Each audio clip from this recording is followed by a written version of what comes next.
Chez Services financiers Raymond Sanson, nous offrons un service d'assurance collective de personnes et gestion de patrimoine.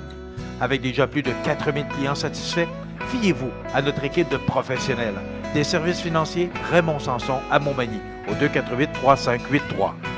Alors, c'est le temps maintenant de vous présenter notre chronique du lundi. Question de bien commencer la semaine avec notre chroniqueur économique Raymond Sanson. Salut Raymond. Salut Michel. Comment ça va? Très, très bien. Une belle fin de semaine. Ben, donc, c'est parfait. Tout est bien correct là-dessus. Oui, monsieur. C'était pas des chaleurs étouffantes? Accablantes, étouffantes, écrasantes. Mais cela, il était là. Oui, très bien. Raymond, on parle de quoi aujourd'hui? J'ai pensé aujourd'hui faire une petite parenthèse et même si ça ne touche pas le monde de l'assurance vie ou de l'assurance ou des placements, c'est de la finance personnelle. Et je suis toujours éberlué de voir que les moins bien nantis sont encore ceux qui se font rouler le plus. Tu sais, on me rapportait une expérience l'autre jour, un véhicule de location. Bon, on retourne le véhicule chez son concessionnaire et on manifeste l'intention de le racheter, ce qui est permis suivant la location du bail. Puis la valeur résiduelle est déterminée. Au contrat, oui. Au contrat, c'est là. C'est important, ça, par exemple, parce que tu es toujours, à partir du moment où on loue, le toujours montant de l'achat à la fin du contrat est toujours marqué à l'intérieur du contrat. Exact. Et lorsque la personne s'est présentée pour racheter son véhicule, on lui a fait une offre de 2500 $ de plus que la valeur résiduelle pour garder le véhicule et lui en offrir une neuve. Le deal en soi pourrait être bon, mais c'est pas ce que voulait la personne. Et quand ils ont vu qu'elle ne pouvait pas gagner sur ce coin-là, le représentant, le conseiller automobile qui avait vendu le véhicule, il a dit, bien là, ça va vous coûter 600 $ de frais si vous rachetez le véhicule.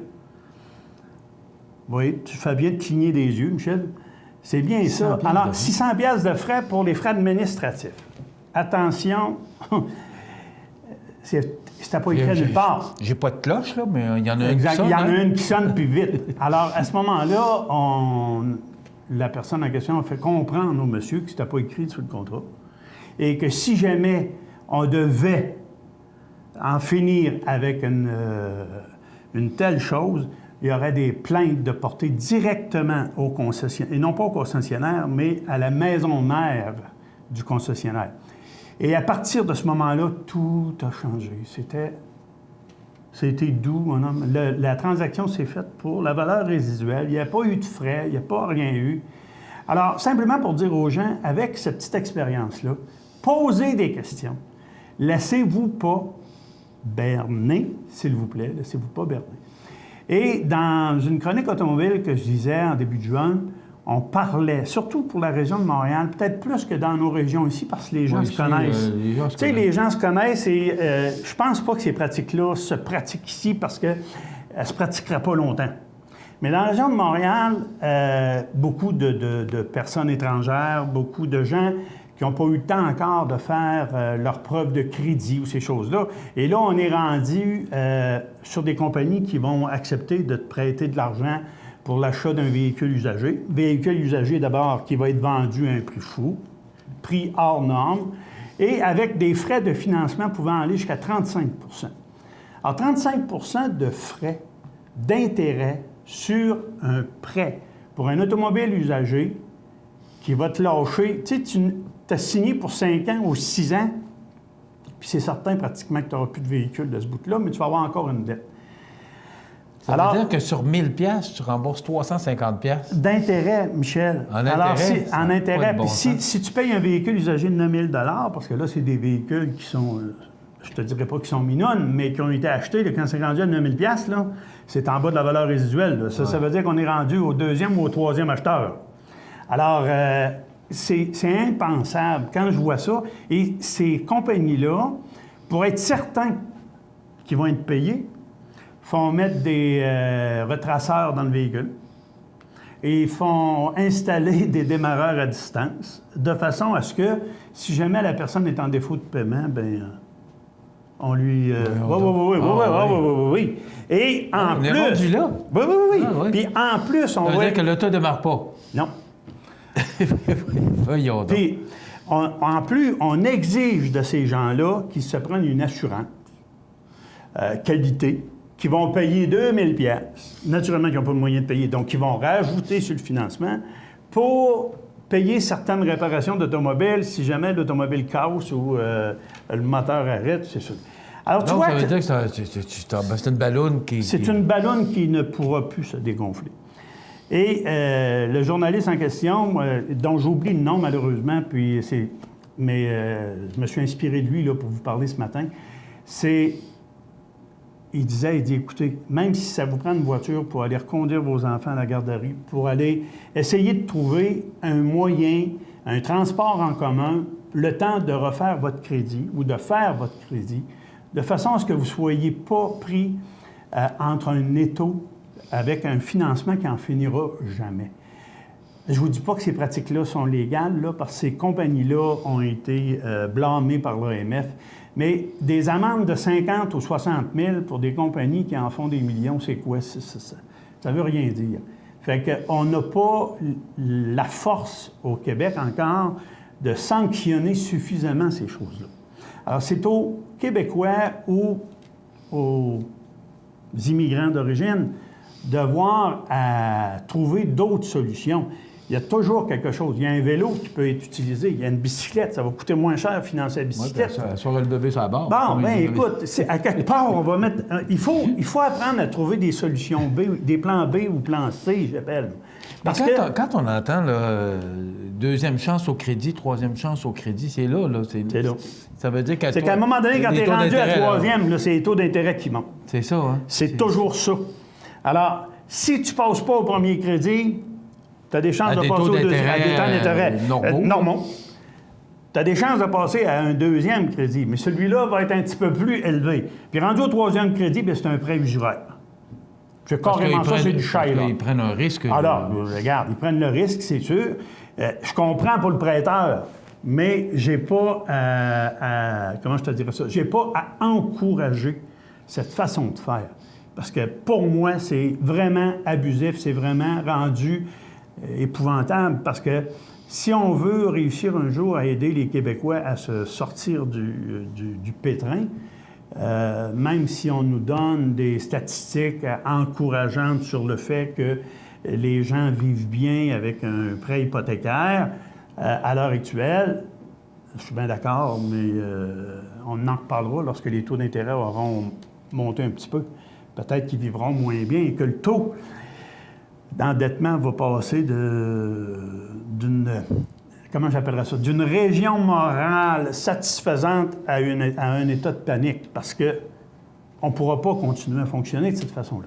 Raymond, avant de nous quitter, parce que c'est déjà la fin, comment se porte la bourse actuellement, nos placements? Comment, avec l'histoire du Royaume-Uni? Parce que, tu ne nous es pas revenu, sur ce sujet-là, parce que, on attendait de voir qu'est-ce qui allait se passer. Dans une chronique, à un moment donné, on parlait du Brexit. Oui, c'est ça, puis il a passé. Alors, on sait, il y a une nouvelle ministre, une première ministre maintenant du Royaume-Uni. Il va arriver quoi? Est-ce que nos placements européens sont menacés, sont en danger? Les placements, je dois te dire que depuis le Brexit, depuis le 23 juin, les marchés boursiers se sont bien comportés. Que ce soit au Canada, que ce soit aux États-Unis, d'abord par le maintien des bas taux d'intérêt, par une augmentation de la consommation américaine, ça s'est bien comporté si on était en Amérique. En Europe, les marchés ont bien fait malgré le Brexit. Ça l'a dégringolé pendant la première semaine, puis après ça, on est repris, on a remonté. La semaine dernière, je regardais dans le journal, on est rendu au TSX, si tu veux, au niveau de 2013. Donc, ce qui est très bon, parce qu'on est dans les 14 000 points, alors 14 350 ou quelque chose comme ça. Et la plupart des titres canadiens, entre autres, Couche-Tard annonçait la semaine passée des bénéfices records pour son... alors, c'est sûr que tous les fonds ou les gens qui détiennent Couche-Tard dans leur portefeuille sont morts de rire. Quand on parlait, à un moment donné, de compagnies qui... C'est ça qu'il faut rechercher maintenant, c'est des compagnies qui vont verser un dividende régulier. peut-être moins de chances que l'action prenne de la valeur, mais le dividende sera toujours là par la profitabilité des entreprises. Ça, c'est une chose. Deuxième chose, là, je te dirais ce matin, à la lumière de ce qui s'est passé à Nice, les marchés européens sont en baisse à l'heure actuelle. Bon, c'est normal, parce que là, on vit encore une terreur en France où le terrorisme a pris un autre visage. Ouais. Là, on se sert d'un véhicule, un camion de livraison pour tuer des gens et faire le plus de ravages possible.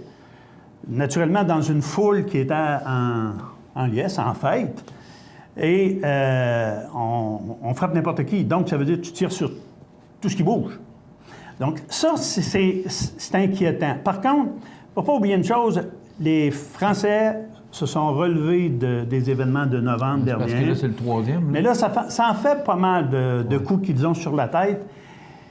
Il ne faut surtout pas se laisser aller au défaitisme.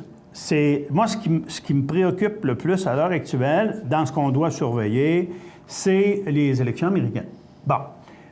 Parce que là, on a comment est-ce que j'appellerais ça? Un intermédiaire qui vient venir brouiller les cartes, qui vient brouiller les cartes. On parle de Donald Trump? Oui, on parle de Donald Trump, pour ne pas le nommer. Puis cette semaine, c'est c'est la convention. C'est la convention. Et ça peut avoir une incidence, je pense, parce que c'est un élément qu'on n'est pas capable de contrôler, parce qu'on sait que ce bonhomme-là a des idées assez tranchantes. Et s'il fallait qu'il les applique, on pourrait peut-être voir d'autres perturbations aux États-Unis, et ça viendrait brouiller les cartes. Je souhaite que ce soit juste un pré-marketing qui est fait, et qu'il va se replacer, le bonhomme, là. Parce que, va t'avouer une chose, son toupette blond, là, peut ébranler l'économie américaine. Alors, mais pour l'instant,